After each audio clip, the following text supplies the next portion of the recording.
സംസ്ഥാനം ഉറ്റവർ നഷ്ടപ്പെട്ടവരുടെ വേദനയിൽ മുങ്ങുമ്പോൾ കുറച്ചു നാളത്തേക്ക് ഈ സഭാ പ്രശ്നം എല്ലാ അൽമായരും ഒന്ന് നിർത്തിയാൽ നന്നായിരുന്നു. സാധാരണ ജനങ്ങൾ മടുത്തു.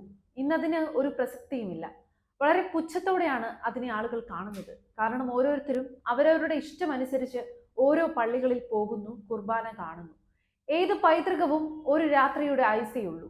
ചിലപ്പോൾ ബോഡി പോലും കിട്ടില്ല. ദുഃഖിക്കാൻ പോലും ആരും കാണില്ല. ശത്രുവിനെ സ്നേഹിക്കാൻ പറഞ്ഞ ഈശോയുടെ മുമ്പിൽ നമ്മൾ ഇടവക ജനങ്ങൾ പരസ്പരം ശത്രുക്കളായി.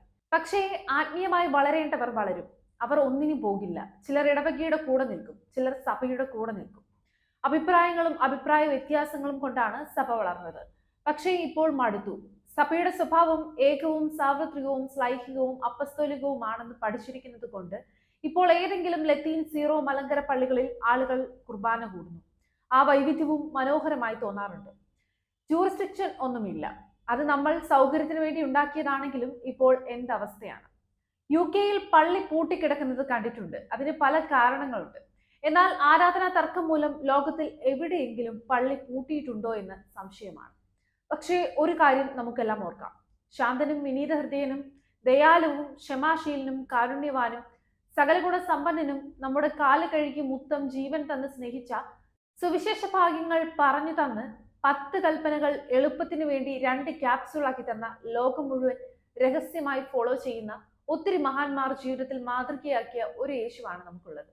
അത് അനുകരിക്കാതെ പഠിപ്പിക്കലുകൾ കേട്ട് ചിലപ്പോൾ ധ്യാനവും കൂടി അതും മറന്ന് നമ്മുടെ ഇഷ്ടത്തിന് ജീവിക്കുന്നത് നമ്മൾ മാമോദീസ മുങ്ങിയ ക്രൈസ്തവരാണ്. നമ്മളെ പിശാചിന് വിട്ടുകൊടുക്കാതെ സ്വർഗത്തിൽ കൊണ്ടുപോകണമെന്ന ഒറ്റ ഒരു കാര്യമേ ഈശോയ്ക്കുള്ളൂ. വിശുദ്ധരായി ജീവിച്ച് വിശുദ്ധരായി മരിക്കണം. മറ്റൊരു കോലാഹലവും ഈശോയ്ക്ക് വിഷയമല്ല. എന്നാൽ നമ്മളോ ഈശോയുടെ പേരിൽ തമ്മിലടിക്കുന്നു.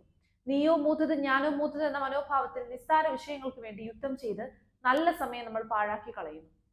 ഒരു ബൗണ്ടറീസ് ജൂറിസ്ഡിക്ഷൻ, ഒരു കോമൺ മാസ്റ്ററും ഇല്ലാത്ത ഹൈന്ദവർ ചുറ്റും ദൈവത്തെ പേടിച്ച് സൽക്കർമ്മങ്ങൾ ചെയ്ത് നന്നായി ജീവിക്കുന്നു.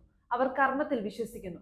നല്ലത് ചെയ്താൽ നല്ലത് വരുമെന്നും മോശം ചെയ്താൽ ദൈവത്തിന് ഇഷ്ടമല്ലെന്നും അവർ ചിന്തിക്കുന്നു. നമുക്ക് പറഞ്ഞു തന്ന നമ്മുടെ ക്ഷമിക്കുന്ന ദൈവത്തെ നാം മുതലെടുക്കുന്നു.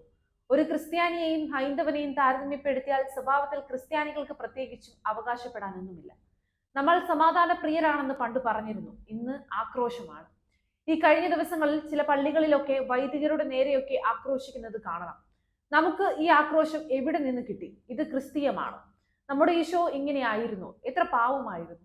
പിതാവിന്റെ ഇഷ്ടമല്ലാതെ മറ്റൊന്നും ആഗ്രഹിച്ചില്ല. അതേസമയം കൽപ്പനകൾ അനുസരിക്കാത്തവരെ വെള്ളയടിച്ച കുഴിമാടമെന്ന് വിളിച്ചില്ലേ? അനീതിക്കെതിരെ പോരാടി സത്യം നിങ്ങളെ സ്വന്തമാക്കുമെന്ന് പറഞ്ഞു. എന്തായാലും സത്യം എല്ലാ ബന്ധനങ്ങളും സ്വതന്ത്രമാക്കട്ടെ. ഈ കുർബാന വിഷയം ശരിക്കും 2 കൂട്ടർക്കും ഒരു ബന്ധനമാണ്. ഭിന്നിപ്പാണ് തിന്മയുടെ ലക്ഷ്യം. സ്നേഹവും പുരോഹിതയും എവിടെയുണ്ടോ അവിടെ തിന്മയുമുണ്ട്. അല്ലെങ്കിൽ മുടിചൂടാ മന്നനായി നിന്ന സഭ ഇന്ന് ഈ പരുവത്തിലാവും.